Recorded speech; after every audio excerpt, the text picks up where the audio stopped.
दोस्तों, अगर आप यूपीपीसीएस एग्जाम्स के लिए तैयारी कर रहे हैं तो स्वाभाविक है कि आप मेंस की भी तैयारी कर रहे होंगे। तो जी हाँ दोस्तों, आज मैं आपके साथ यहाँ पर आपकी मेंस की तैयारी को और ज़्यादा मजबूत बनाने के लिए आपके साथ जुड़ी हूँ।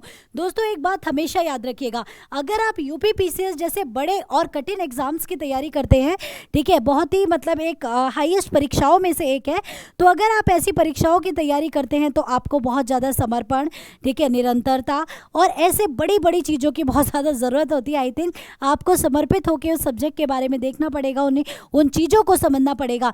तो नमस्कार दोस्तों, मेरा नाम पूनम शर्मा है और आज मैं आपको बताने वाली हूँ कि अगर आप यूपीपीसीएस मेंस के लिए के ऑप्शनल सब्जेक्ट की तैयारी कर रहे हैं तो हमें वो कैसे तैयार करना है। तो ये सारी चीज़ें आज के सेशन में हम जानेंगे।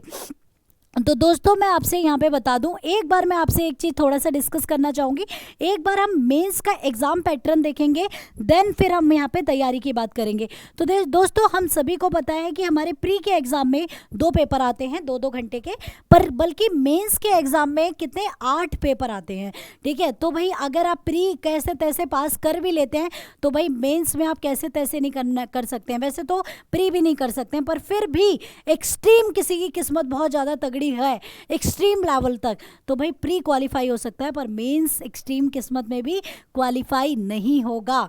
ठीक है, तो यहाँ पर याद रखिएगा 99.99 स्टूडेंट मेंस को बहुत अच्छे से तैयार किए बिना वहाँ पास हो ही नहीं सकते। अब आप सोच रहे होंगे कि मैंने ये 99.99 करके कुछ परसेंट क्यों छोड़ दिया। ये भैया इसलिए छोड़ दिया क्योंकि वो भाई एक्सट्रीम लेवल होता है, वो कुछ भी कर सकते हैं इस दुनिया में। ठीक है, वो अंतर्यामी टाइप है, वो कुछ कर सकते हैं, तो उनको थोड़ा सा साइड कर ही देते हैं। तो दोस्तों, मेंस एग्जाम पैटर्न की अगर मैं बात करूं तो टोटल नंबर ऑफ एग्जाम आपके 8 पेपर इसके अंदर आते हैं, जिसमें आपको सामान्य हिंदी 150 मार्क्स की आती है, जो कि 3 घंटे का पेपर है। निबंध भी 150 नंबर का है, जो कि ये भी 3 घंटे का, मतलब पर्टिकुलर सभी पेपर 3 घंटे के होते हैं आपके। सामान्य अध्ययन का जीएस के पेपर आपके 4 जीएस के पेपर होते हैं, 200 मार्क्स के होते हैं और 3 घंटे के ये भी होते हैं। इसके बाद आपका जो अपना जो ऑप्शनल सब्जेक्ट है, वैकल्पिक पेपर है, वो दो पेपर उसमें होते हैं, जो कि 2-2 घंटे के होते हैं और ये भी 3-3 घंटे के होते हैं और 200 मार्क्स के बेसिकली होते हैं। तो दोस्तों, ये तो हो गई हमारे एग्जाम पैटर्न की बात की, बेसिकली इसका एग्जाम पैटर्न क्या है, तो ये एग्जाम पैटर्न हो गया। अब यहाँ बात करते हैं कि हम इसकी तैयारी को किस तरीके से इंश्योर कर सकते हैं, कैसे होगी तैयारी। ठीक है, प्री की तैयारी करें या मेंस की तैयारी करें या दोनों एक साथ करें, या पहले प्री निकाल लेते हैं उसके बाद मेंस की तैयारी करते हैं। तो भाई क्या है एग्जैक्ट स्ट्रैटेजी कि इस तरीके से हमारे एग्जाम को क्वालिफाई होने की जो परसेंटाइल है वो इंक्रीज हो जाती है। तो चलिए एक बार यहाँ पे बात करेंगे दोस्तों। तो दोस्तों देखिए, आपके पास जो एग्ज़ाम का जो मेन सिनेरियो होता है, हमारा पेपर 3 मतलब स्टेजेस से होकर गुजरता है, एक प्री, एक मेंस और तीसरा इंटरव्यू।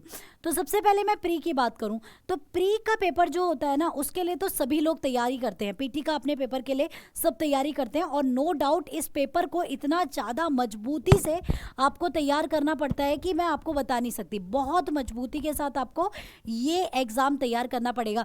यहाँ पर आपके अगर बेसिक्स क्लियर नहीं हुए, पीटी के एग्जाम्स के बेसिक आपके क्लियर नहीं हुए, तो लिख के ले लो, मेंस कोई निकाल नहीं सकता है। ठीक है, यहाँ आपको अपने सभी बेसिक्स को पहले क्या करना पड़ेगा, क्लियर करना पड़ेगा। जब तक आपके बेसिक्स क्लियर नहीं होंगे तब तक आप वहाँ तक तो पहुँच सकते ही नहीं है, ये मेरी गारंटी है। ठीक है, तो जब भी पहले आप प्रीलिम्स की तैयारी करें, पर हाँ प्रीलिम्स पे इतना ज़्यादा समय भी एलोकेट मत कर देना कि आप मेंस के लिए तैयारी ना कर पाओ। ठीक है, तो मेंस के लिए तैयारी ना कर पाओ। तो दोस्तों, हमें करना क्या है, हमें कभी भी प्री के बाद आपके मेंस के लिए लगभग 2.5 से 3 महीने का टाइम होता है। ठीक है, जिसमें कि कभी भी मेंस की तैयारी नहीं हो सकती, ये गारंटेड है। हमें मेंस की तैयारी के लिए सबसे पहले क्या करना पड़ेगा, हमारे प्री के पेपर के 2 महीने पहले हमें अपनी मेंस की तैयारी की पैकिंग कर देनी चाहिए कि भाई अब हमारी पैकिंग हो गई है, मतलब पूरा पेपर हम तैयार कर चुके हैं, अब इसको उठा के देखेंगे प्री क्वालिफाई होने के बाद। मतलब मेंस की तैयारी प्री के भी एग्जाम के 2 महीने पहले तक हो जानी चाहिए।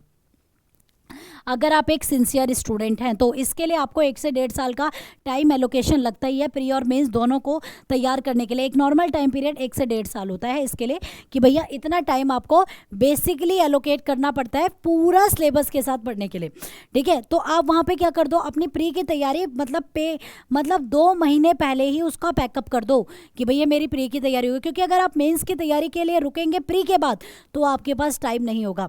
अब हम कैसे तैयारी कर सकते हैं, ठीक है। तो दोस्तों जब आप तैयारी कर रहे हो, अब यहाँ पे क्वेश्चन बच्चों का बहुत आता है कि मैडम जीएस के पेपर की तैयारी करें या फिर अपने ऑप्शनल सब्जेक्ट की तैयारी करें।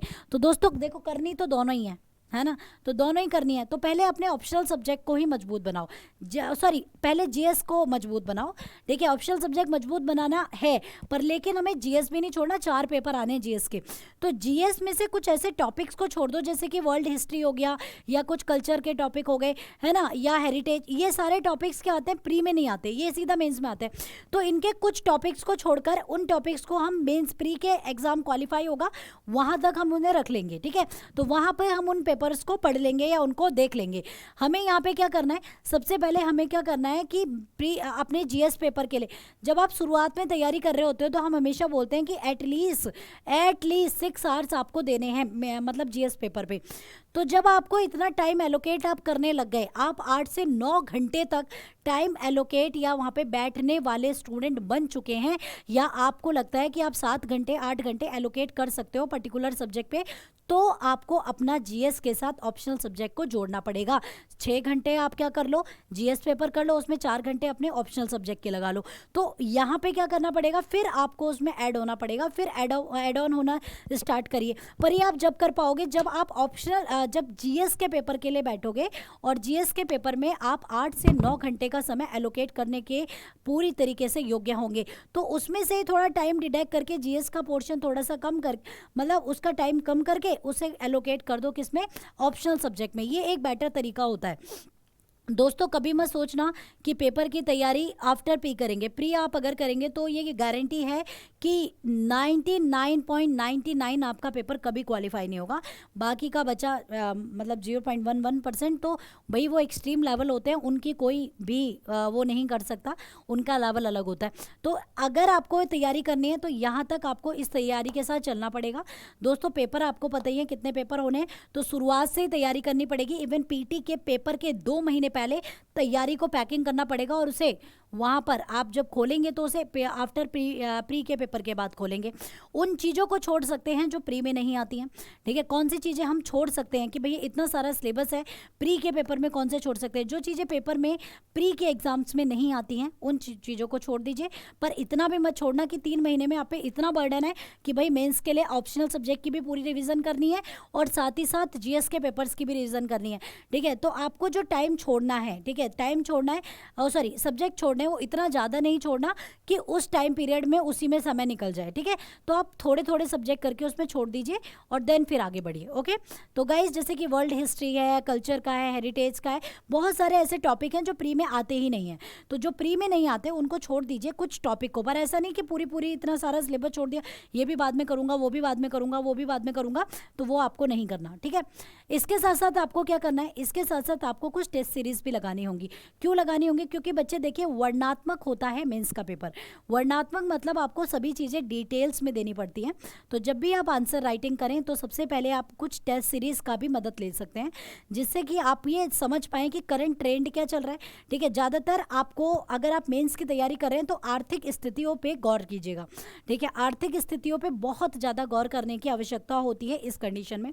उसके साथ साथ आपको एक चीज़ और ध्यान में रखनी है, और वो ये है कि जब भी आप मेंस की तैयारी करें तो वहाँ पर अपने टाइम मैनेजमेंट को जरूर देखें। जब भी आप पेपर राइटिंग लिखें तो कोई भी चीज़ आपको लिखकर आदत डालनी पड़ेगी, ठीक है। क्या करनी पड़ेगी, लिखकर आदत डालनी पड़ेगी। अपना टाइम मैनेजमेंट करने के लिए आप एक क्या ले लें, एक प्रॉपर टाइमर ले लें, जिससे कि आप जब पेपर राइटिंग करें तो आपको टाइम का भी आभास हो, वक्त का भी आभास हो, क्योंकि वो होना तो बहुत ज़रूरी है।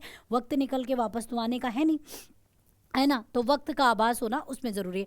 दूसरी चीज़ दोस्तों कि जब भी आप कुछ लिख रहे हैं तो उसके लिए आपको क्या करना पड़ेगा, उसके लिए संपूर्ण जानकारी होनी चाहिए।